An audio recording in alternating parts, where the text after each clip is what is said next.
My brother called me the morning of the hearing to ask if I was nervous. I told him I wasn't. He didn't believe me. "You're about to sign away a business you built from nothing," he said. "You should be at least a little nervous." I told him I was fine. And I meant it. Not because I was numb, not because I had given up, but because I had already made my decision weeks earlier, sitting at my kitchen table at 2 in the morning, going through the same spreadsheets I had looked at 100 times before. I made my decision, and once I made it, the nervousness just left. He said, "Call me after," and he hung up. I sat in my car in the parking garage for a few minutes before going in. Not to calm down, just to sit with it. To be quiet for a moment before everything got loud again.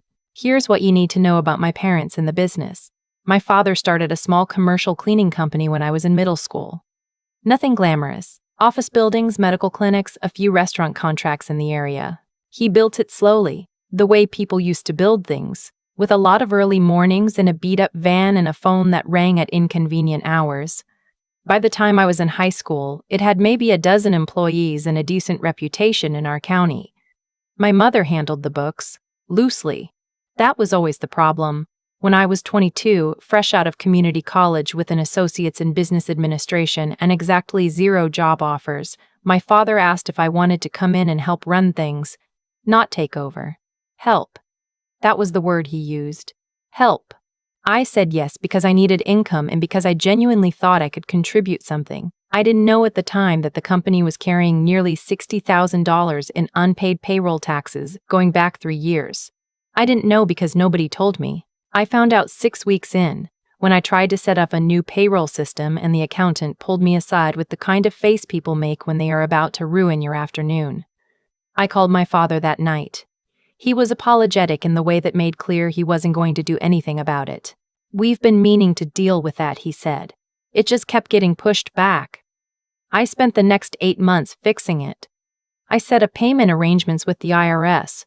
I renegotiated 2 contracts that were bleeding money. I let 2 employees go who had been on the books but weren't showing up. I built a real invoicing system from scratch, because everything had been tracked in a combination of handwritten ledgers and my mother's memory. By the time I was 24, the company was profitable. Not just technically. Actually profitable. We had 23 employees. We had a new van and an actual website. We had a contract with a mid-size medical office complex that paid on time every month like clockwork. My father signed the company over to me when I was 25. It was his idea. He said he wanted to retire. He said I had earned it. He said he and my mother had talked about it and they both felt it was the right thing. We had a lawyer draw up the paperwork. The transfer was legitimate, documented, clean. I ran the company for 3 more years. The call came on a Tuesday. My father had a new lawyer. That was the first thing that seemed off. Not that he had a lawyer, but that it was a new one. A different one from the attorney who had handled the ownership transfer. The letter arrived 2 days later. 14 pages. The summary, as I understood it after reading it twice and then calling my own attorney. My parents were claiming the transfer of the business had been made under duress. That they had been pressured, that they had not fully understood what they were signing, that the business rightfully belonged to them, and they wanted it back. I sat at my desk and read those 14 pages again. Slowly this time. The word they used was coercion. I want to be careful about what I say here, because my parents are still my parents, and I am not interested in making them villains. But I will say this, there was no coercion. My father sat across from me at a restaurant and said, "I want to give this to you. You've done more for it than I ever did." My mother was there. She nodded. 3 weeks later, we were in a lawyer's office signing documents. They were not confused. They were not pressured. They were tired of running a business and grateful to have someone take it off their hands. That is not coercion. That is a Tuesday. My attorney, I'll call him Marcus, called me the day after I got the letter. He wanted to meet. I drove to his office and sat across from his desk while he walked me through the claim, the timeline, what he thought their strategy was. "They're going to argue incapacity," he said, "that your father didn't fully understand the implications of the transfer." He was 61, I said. He understood fine, I know. But it's a viable argument if they can find the right expert. He paused. "I want to be direct with you. This is going to be expensive to fight, and the outcome isn't guaranteed. Family business disputes are messy. Juries, if it gets that far, don't always follow the logic. I asked him what he recommended. Fight it, he said without hesitating. You have documentation. You have the original attorney. You have 3 years of financials showing the company under your management. You have a strong case. I told him I'd think about it. He looked at me the way lawyers look at clients who say they'll think about it. Don't wait too long, he said. I did not tell Marcus what I was actually thinking. I want to be clear about that. What happened later was not something I discussed with him beforehand. Not because I was trying to deceive him. He was doing his job, and doing it well. But because I knew if I told him my plan, he would spend the next 3 months trying to talk me out of it. What I was thinking was this: let them have it. Not out of weakness. Not because I was afraid of a fight. But because I had done the math, the real math, not just the legal math.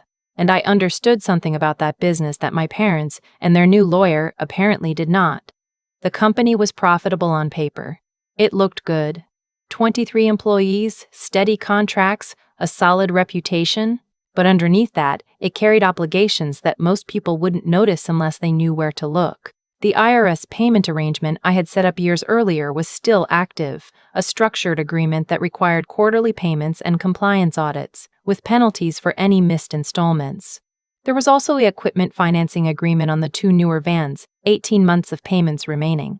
A liability umbrella policy that renewed in the spring and had jumped significantly in premium because one of our contracted buildings had filed an unrelated insurance claim the year before. And then there was the thing that mattered most: the anchor contract, the medical office complex. I had personally negotiated that contract. My name was on it, not the company's name. A detail that had seemed minor at the time and now seemed like the most important sentence in the entire document. If ownership of the company changed hands, that contract required renegotiation. The complex's facilities director had told me directly when we signed that they valued continuity of management. They were not going to automatically roll over a contract for a business under new, unknown leadership. Without that contract, the company's monthly revenue dropped by almost 40%. My parents didn't know any of this. Their lawyer, whoever he was, had presumably looked at the company's assets and revenue and told them it was worth fighting for. He had not apparently looked at the details underneath. I thought about telling my parents. I thought about sitting down with them and walking through the numbers the way I used to walk through numbers with my father in the early days, when he would lean over my shoulder at the laptop and say things like, "Where does that number come from?" And I would explain and he would nod slowly. But they had filed a claim calling me coercive. They had hired an attorney to say in a legal document that I had taken advantage of them, so I let the process move forward. Marcus called me 3 more times over the following weeks, increasingly urgent. He had prepared a full response to the claim. He had located the original transfer attorney who was willing to provide a statement. He had pulled together financials that he said made our case very clean. "I need to know how you want to proceed," he told me during the 3rd call. "I'm going to let them have it," I said. Silence. "I'm sorry. I'm going to concede. Let them take it back." More silence. And then Marcus started talking, calmly, professionally, but with the particular edge of someone trying very hard not to say, "Are you out of your mind?" He walked me through everything I would be giving up. The company's assessed value. The goodwill. 3 years of work that had turned something underwater into something real. He reminded me that conceding did not necessarily mean I was protected from further claims. I told him I understood all of that. "Can I ask what your reasoning is?" he said. "I'm tired," I said, and that was true, though it wasn't the whole truth. He was quiet for a moment. "Then, if that's your decision, I'll draft the concession. But I wanted on the record that I advised against it." "Noted," I said. The hearing was a formality given that I was conceding, but both sides still had to appear. My parents' attorney was a man I'll call Richard, polished, confident, the kind of lawyer who takes cases he thinks he's going to win. I sat on my side of the room. My parents sat on theirs. My mother looked tired. My father looked like he was trying to look like he felt he should feel, whatever that was. We didn't speak before it started.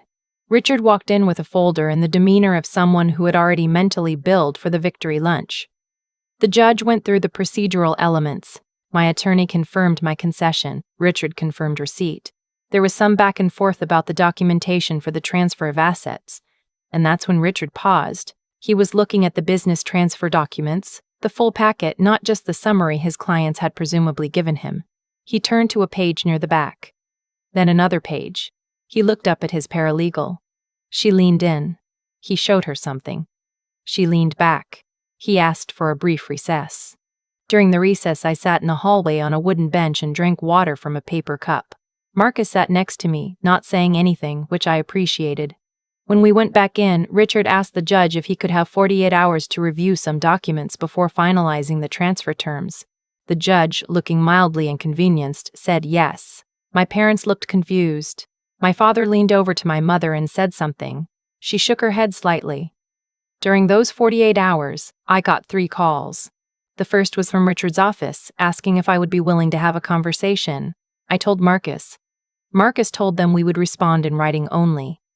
The second was from my mother. She said she just wanted to talk. I let it go to voicemail. She didn't leave one. The third was from my brother, who had apparently heard something from my father. "What did you do?" he said, which I took as a compliment. When we reconvened, Richard presented a modified position. His clients, my parents, were still interested in reclaiming the business, but given the complexity of the existing financial obligations, they wanted to discuss terms. Specifically, they wanted me to remain involved in the transition, to manage the handoff, to, essentially, help them avoid the consequences of what they had asked for. Marcus looked at me. I looked at the table. Then I said, clearly and without any particular emotion, "I'm happy to complete the concession as agreed.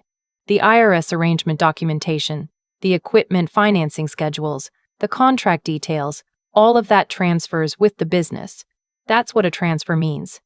Richard started to say something. "I'd also like to note," I continued, "that the anchor contract with Meridian Medical requires renegotiation upon change of ownership.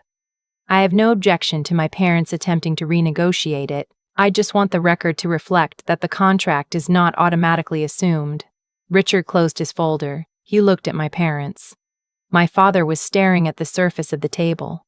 My mother had her hands folded in her lap, very still. "Could we have another brief recess?" Richard said. It wasn't really a question. We were in that building for most of the day. At one point, Marcus and I went outside and sat on a low concrete wall in the sun, and he ate a granola bar and didn't say anything for a while. Then he said, "You knew about the contract." "Yes," I said. "And the IRS arrangement." "Yes. And you didn't tell me because you knew I'd tell you not to concede. You would have said I should fight instead, and that might have worked. But this way they get exactly what they asked for." That seemed right. Marcus looked at me for a long moment. Then he said, "I don't know whether to be frustrated with you or impressed." I told him he could be both. By the end of the day, my parents' attorney had withdrawn the original claim, not because they suddenly felt generous, because the math had become very clear. The business as it stood, with the IRS obligations, the equipment financing, the premium liability policy, and a flagship contract that would require substantial effort to retain under new management, was not the clean asset they had imagined. It was a functioning machine that required someone who knew how to run it. Without that, it was a liability they could have pushed forward. Richard could have argued that the obligations transferred regardless and they would deal with them. That was true. They could have taken the business and figured it out, but they didn't want to figure it out. They never had. That was the whole story, really. Going back to when I was 22 and found $60,000 in unpaid payroll taxes sitting quietly in the books. They withdrew the claim. The business stayed with me. My father called me that evening. I answered this time. He didn't say much at first. I could hear the television in the background, some news program, the kind he always had on. Finally, he said, "Your mother cried." I didn't say anything. "She feels embarrassed," he said. I still didn't say anything because I was trying to figure out what the honest and kind version of what I was feeling actually was. Not the mean version, not the performed version. The real one. Eventually I said, "I know you thought you were getting back what was yours. I understand why it felt that way." He was quiet. "But Dad, you gave it to me because you couldn't run it." That hadn't changed. It still hasn't changed. He said, I know. I believed him. We talked for a few more minutes about nothing much. He asked if the van needed service, one of the older ones that he used to drive, and I said I'd check. It was the kind of question he asked when he didn't know how to end a call but wasn't ready to hang up. After we got off the phone, I sat in my kitchen for a long time without turning on any lights. I wasn't happy about how it had gone. I want to be clear about that. There was no satisfaction in watching my parents realize that what they thought they were winning was more complicated than they planned for. There was no triumph in any of it. What there was, mostly, was a strange kind of quiet, the kind that comes after you've stopped waiting for something to happen and it finally has. The business is still mine. We renewed the Meridian contract in the spring. The facilities director and I had coffee and she told me they were happy with the service and she didn't see any reason to change things. I thanked her and meant it. The IRS arrangement concluded its final payment cycle this past fall. 7 years of quarterly compliance done. I keep the letter they sent confirming account resolution in a drawer in my desk. Not on the wall. Just in a drawer. For me. My relationship with my parents is careful. That's the word I keep coming back to. We talk, we have dinner a few times a year. My mother asks about the business in a way that's friendly but doesn't quite meet my eyes. My father sometimes asks practical questions about employees, about equipment, and I answer them, and those are actually the best parts of our conversations, the moments when he's just curious and I'm just answering and it feels, briefly, like it used to. I don't know what they told people about what happened. I didn't ask. My brother asked me once about a year later whether I thought I had done the right thing. Not handling the legal situation. He understood that. He meant the bigger thing. Not fighting back harder. Not making the whole cost visible earlier. Not giving them a chance to understand what they were asking for before they asked for it. I thought about it for a while. Then I said, I think I did the honest thing. Which isn't always the same as the kind thing. But I'm not sure I could have done both. He nodded. He didn't tell me I was wrong. I'm 31 now. The company has 31 employees, which I did not plan to make match my age, but which my brother found very funny when I mentioned it. We have 4 vans. We have a part-time office manager who is better at scheduling than I have ever been, and I tell her that regularly. I still go through the books every week. Old habit. I still check the payroll taxes every quarter first thing. Older habit. Some things you learn early enough that they just become part of how you move through the world. You don't resent them. You just carry them, and eventually you forget they were ever lessons at all. They're just part of how you run things. I've thought a lot about what actually happened in that hearing room. Not the legal part, but the human part underneath it. My parents didn't set out to be cruel. I don't think they woke up one morning and decided to hurt me. What they did was something quieter and more common than cruelty. They forgot. They forgot how bad it had been before I stepped in. They forgot the $60,000 sitting unpaid in the books. They forgot the van breaking down every other month, the contracts that weren't worth the paper they were printed on, the employees who had stopped trusting that their checks would clear. When the business became something real, something worth wanting, they remembered owning it. They forgot what owning it had actually cost. That gap between memory and reality is where a lot of damage gets done. Not from bad intentions, just from a very human tendency to rewrite the story in the version that flatters us most. What I learned from all of it isn't something I can put into a clean sentence. But if I try, the most honest thing you can do in a conflict is let the truth speak without your help. I didn't stand in that hearing room and make a speech. I didn't lay out a case. I signed the papers and let the documents say what they said. The obligations were there whether I pointed to them or not. The contract terms were there whether I explained them or not. I just stopped standing in front of them. That took more restraint than fighting would have. I want to be honest about that. There is a version of me that wanted to walk into that room with a binder full of everything I had fixed, everything I had paid, every quarter of compliance I had filed, and put it on the table and say, look at what you're calling coercion. That version of me was not wrong to feel that way. Being accused of something you didn't do is genuinely painful, and the impulse to defend yourself is not weakness. It's a reasonable human response. But I had learned something over those years of running the business that I hadn't fully understood before. Problems that you solve loudly have a way of coming back. Problems that you let resolve themselves tend to stay resolved. The intelligence wasn't in the legal strategy. It was in knowing the difference between what I could control and what I couldn't. I couldn't control whether my parents filed that claim. I couldn't control what their lawyer told them. I couldn't control how they remembered those early years. What I could control was how I responded, and what I chose to let the documents show on their own. That's not a trick. It's not a chess move. It's just the slow, unglamorous work of understanding a situation fully before you decide how to act in it. I'd been doing that work for years inside that business. It turned out the same skill applied outside of it. I'm not certain I handled everything perfectly. I wonder sometimes if a direct conversation earlier might have changed the path. Maybe. Maybe not. Some distances between people grow too wide before anyone notices, and by the time you see it clearly, the only honest move is to stop pretending it isn't there. What I know is this: the business is still mine. The people who work for me show up every week and do good work and get paid on time. The books are clean, the taxes are filed. That's not luck. That's what choosing integrity over impulse, over and over again, across years that nobody was watching, actually produces. Natalie ended up with exactly what she deserved, not because the system is fair, and not because things always work out, but because she did the quiet, unglamorous, honest work long before anyone was looking. That's the part that doesn't fit in a headline, but it's the only part that actually matters.